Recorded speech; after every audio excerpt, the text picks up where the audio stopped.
Assalamualaikum warahmatullahi wabarakatuh. Berjumpa lagi dengan kita pada sore yang berbahagia ini.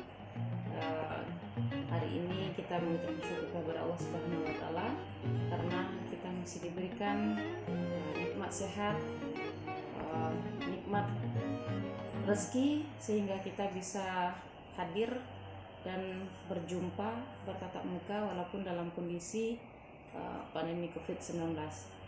Salawat dan salam kepada Nabi Muhammad Sallallahu Alaihi Wasallam dengan ucapan Allahumma sholli ala Muhammad wa ala ali Muhammad. Baik, hari ini kita akan berbincang-bincang dengan Bapak Firdaus sebagai ahli ilmu falak yang kita pertanyakan di sini adalah berkaitan dengan penambahan waktu sholat subuh atau maksudnya waktu sholat subuh. Karena kita tahu bahwa sholat itu penting ya. Tapi kita sapa dulu dengan Bapak. Assalamualaikum Pak. Waalaikumsalam warahmatullahi wabarakatuh. Kalau kita lihat waktu sholat itu adalah penting dan ini menjadi tiang dalam kita beragama dan sebagai identitas juga bagi umat Islam. Jadi saya jadi penasaran di sini, kenapa kok harus ada penambahan waktu subuh itu? Sementara kita sudah tahu bahwa jadwal ataupun kalender sudah ditetapkan bahwa waktu subuh itu jam segini. Lalu ketika di pertengahan tahun terjadi perubahan atau penambahan waktu subuh. Nah, yang jadi pertanyaannya, apa indikasi penambahan waktu subuh itu menjadi ditambah 8 menit? Itu pertanyaannya Pak. Ya, baik Kak Ros, terima kasih pemirsa yang berbahagia. Penambahan waktu subuh 8 menit itu adalah ditambah 8 menit itu baru fajar terbit. Misalnya kalau hari ini waktu salat subuh pukul 5 lewat 2 menit, sebenarnya matahari itu masih rendah di ufuk timur, min 20 derajat. Ternyata di ufuk timur itu belum ada fajar. Kita akan tahu sejak sekolah dasar tingkat TPA dulu, waktu subuh ialah mulai terbit fajar sampai terbit matahari.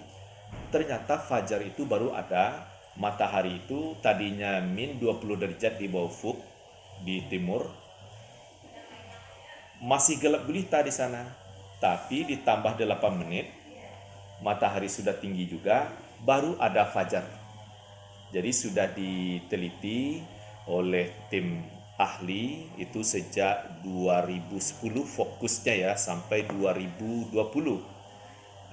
Ternyata 20 di bawah ufuk itu terlalu rendah, dinaikkan 2 derajat lagi menjadi min 18 derajat. Dari min 20 menjadi min 19 butuh waktu 4 menit. Naik 1 derajat lagi butuh waktu 4 menit. Jadi untuk menaikkan 2 derajat itu butuh waktu 8 menit. Makanya ditambah 8 menit itu baru fajar terbit. Nah, demikian kalau fajar belum terbit, ya disebut subuh belum masuk. Ini persoalannya itu. Maka ditambah 8 menit. Oke Pak.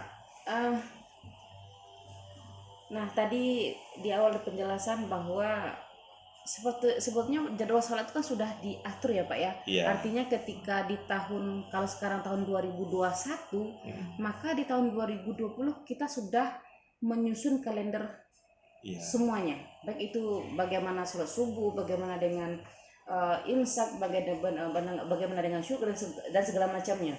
Nah, pertanyaan kenapa? Ini kan baru pertengahan tahun 2021 nih. Ini kenapa ada penambahan begitu Pak? Iya, sebenarnya wacana ini sudah lama, sejak 2008 sudah ada, terus berkembang 2010, lalu diteliti oleh 3 perguruan tinggi yang diamanahkan, Universitas Profesor Dr. Hamka Jakarta, Universitas Ahmad Dahlan Yogyakarta, dan Universitas Muhammadiyah Sumatera Utara Medan. Jadi sampai penelitian itu 2020, final lah dia tanggal 20 Desember bahwa waktu subuh tambah 8 menit. Terus belum lagi diumumkan secara luas karena ada satu tingkat lagi yang hendak ditempuh, yakni ditanfis lagi oleh pimpinan pusat Muhammadiyah. Baru putusnya itu tanggal 20 Maret 2021. Jadi belum 6 bulan dari kita bincang ini. Maka sosialisasinya kan ya terasanya di pertengahan tahun ini baru ada. Sementara kalender 2021 kan sudah dibuat di 2020. Jadwal salatnya juga sudah ada, baik yang di masjid ya, di tempat-tempat umum. Itu maksudnya di kantor-kantor kan juga ada, di sekolah juga ada jadwal salat ini, terutama musala masjid ya. Itu dibuat jadwal salatnya itu waktu subuhnya posisi matahari min 20 derajat. Tetapi finalnya musyawarah ini sudah sampai ditanfiskan tanggal 20 Maret 2021. Jadi sosialisasinya sedang jalan, memang belum banyak yang mengetahui. Tapi kalau dilihat grafiknya, setiap provinsi itu sudah menaik. Misalnya untuk Kota Padang, musala dan masjid agaknya sudah lebih dari 40. Contoh nyatanya Masjid Raya Sumbar. Itu sudah ditambah 8 menit dari waktu yang ada. Oke, baik Pak. Kemudian kalau kita lihat lagi ya, karena jadwal sholat itu sudah dibentuk atau sudah ditentukan di tahun 2020 untuk tahun 2021. Nah, ini kan ada perubahan namanya.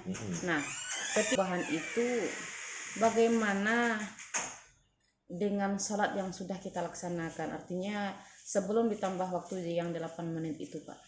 Oh ya, salat yang sudah berlalu, karena itu adalah hasil ijtihad ulama kita dahulunya yang yang diwacanakan sejak dari Syekh Ahmad Khatib Al-Minangkabawi, terus kepada muridnya Syekh Tahir Jalaluddin, terus muridnya Syekh Muhammad Jamil Jambe, sampai kepada muridnya anak kandungnya sendiri Sa'duddin Jambe yang menjadi pegawai negeri di Departemen Agama, kan buat jadwal salat khusus subuh itu min 20 derajat di bawah ufuk. Maka itulah yang kita ikuti secara nasional. Nah, bagaimana dengan salat yang lama ini? Tentu sah, Allah Maha Penyayang. Sekiranya ulama kita ini mengetahui hasil ijtihadnya ini diteliti oleh tim yang lebih ahli dengan peralatan yang mutakhir, tentu dia sangat bersenang hati.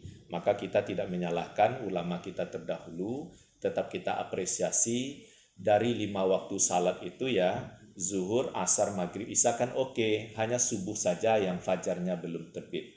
Nah, jadi salat kita yang lama tetap sah. Hanya saja jadi persoalan, kalau sudah tahu salah, tentu jangan dipakai yang salah. Harus beralih kepada yang betul. Oke, terima kasih Pak. Kemudian terakhir mungkin kalau kita lihat kan banyak orang yang belum tahu tuh, artinya masjid musola belum seluruhnya dapat katakanlah di Kota Padang ini aja dulu. Iya. Belum semua masjid musola yang menambah waktunya 8 menit. Sebetulnya apa yang perlu kita lakukan ya, atau sosialisasikan kepada pengurus kah mungkin, atau yang terlibat dalam masjid atau musola itu sendiri, apa yang harus kita lakukan kira-kira Pak?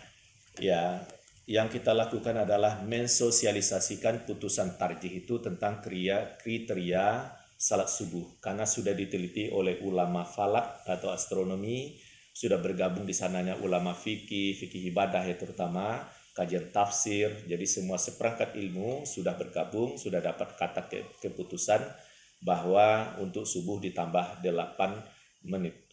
Orang kan tidak tahu, inilah yang harus disosialisasikan. Kalau saya memang hasil putusan itu saya buat seperti ini bukunya, di mana saya ceramah, saya tinggalkan untuk diperbanyak. Alhamdulillah beberapa tempat memang betul-betul diperbanyak, diberikan kepada jamaahnya, dan malah ustadz yang menjadi guru tetap di sana dikasih seperti di Masjid Nurul Ulia ya, itu dikasih. Jadi ini dibaca walaupun hanya 16 halaman, tapi ini sudah intisari. Ada ayat, ada hadis, penelitian ulama terdahulu, ada sedikit gambarnya, ada kajian hukum ya.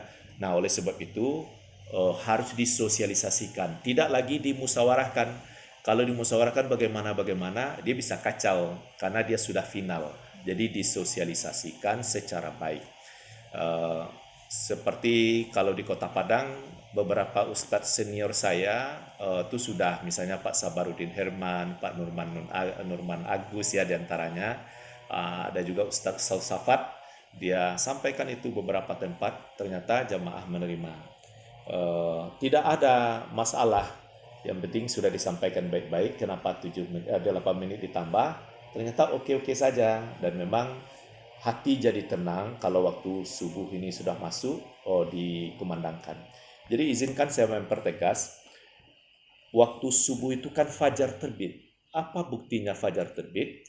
Di dalam surat Al-Baqarah 187, A'udzubillahi minasyaitonirrajim.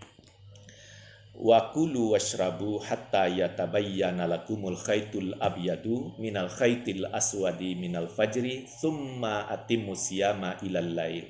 Makan minumlah bagi orang yang hendak puasa, terus sampai jelas bagimu benang putih atas benang hitam, yakni fajar. Jadi tidak boleh lagi makan minum, fajar sudah terbit. Sudah itu sempurnakan puasamu sampai malam, sampai matahari terbenam maksudnya. Jadi ayat ini memberitahu waktu subuh itu masuk apabila fajar telah terbit. Di sanalah puasa mulai terbit fajar. Kan definisi puasa ialah menahan makan minum mulai terbit fajar, itulah dia subuh, sampai terbenam matahari. Dalil berikutnya surat At-Takwir surat 81 ayat 18, dibalik ya, 81 18. Ayatnya 18 maksudnya. Wasubhi idza tanaffas, demi subuh apabila fajar telah memancar. Jadi harus jelas dulu fajarnya itu baru masuk waktu subuh. Jadi azan subuh kita di Indonesia selama ini sebenarnya fajar belum terbit. Sebenarnya orang masih bisa bertahajud bagi yang belum. Masih bisa makan minum bagi orang yang hendak puasa karena fajar belum terbit. Jadi oleh sebab itu, supaya orang jangan salah dalam beribadah, pastikan fajar terbit dulu baru azan. Sehingga salat sunatnya sah ya. Dan orang yang masih ada kesempatan untuk bersahur masih ada waktunya. Tapi kalau sudah azan subuh dikumandangkan lebih cepat, tentu ada yang rugi di sana. Ini yang saya lihat tentang waktu subuh ini.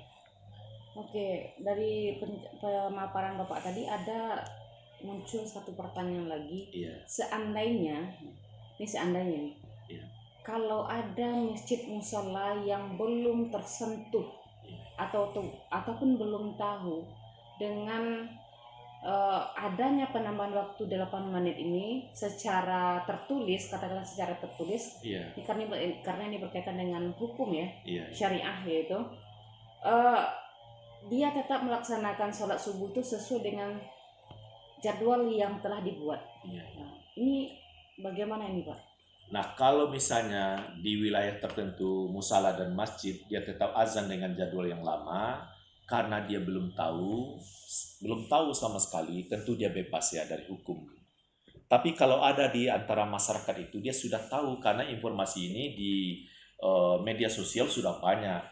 Video saya sudah banyak tentang hal ini, video-video orang yang pakar di bidang ini juga sudah banyak, dan berita resminya juga sudah ada. Kalau ada di antara masyarakat itu dia sudah tahu, di antara jamaahnya dia diam saja, tentu dia kena dari sisi hukum ya. Dia harus proaktif menyampaikan kepada pengurus.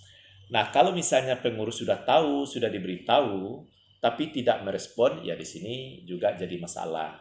Karena sahnya salat seseorang itu waktunya harus masuk. Ayatnya ini, inna salata kanat alal mu'minina kitabam mauquta. Sesungguhnya waktu salat itu ditentukan waktunya bagi orang yang beriman. An-Nisa ayat 103. Jadi begini Kak Rosya, misalnya azan maghrib, matahari masih tampak separuh terbenam di laut. Apa kata orang? Azan sajalah, sebentar juga hilang. Tidak bisa, harus terbenam dulu baru boleh azan, baru boleh berbuka. Padahal itu hanya menunggu 1 menit kurang, karena proses terbenam matahari itu ya 3 menit kurang, betul-betul hilang sampai ke piringan matahari paling atas itu betul-betul hilang, baru boleh azan. Bayangkan kalau misalnya fajar belum terbit, 8 menit lagi baru terbit, lalu azan subuh sudah dikumandangkan, jadi terlalu lama. terlalu cepat azan subuh itu dikumandangkan. Jadi hendaklah proaktif ya, bagi pengurus musala masjid belum tahu, ada keinginan untuk bertanya. Siapa yang tahu cepat-cepat memberitahu secara bijak, jangan menggurui, jangan pula menyalahkan.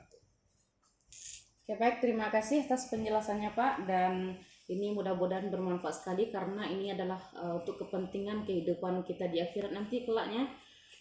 Kita ucapkan terima kasih dan kita akhiri pertemuan kita hari ini dengan ucapan alhamdulillahirabbil alamin. Assalamualaikum warahmatullahi wabarakatuh.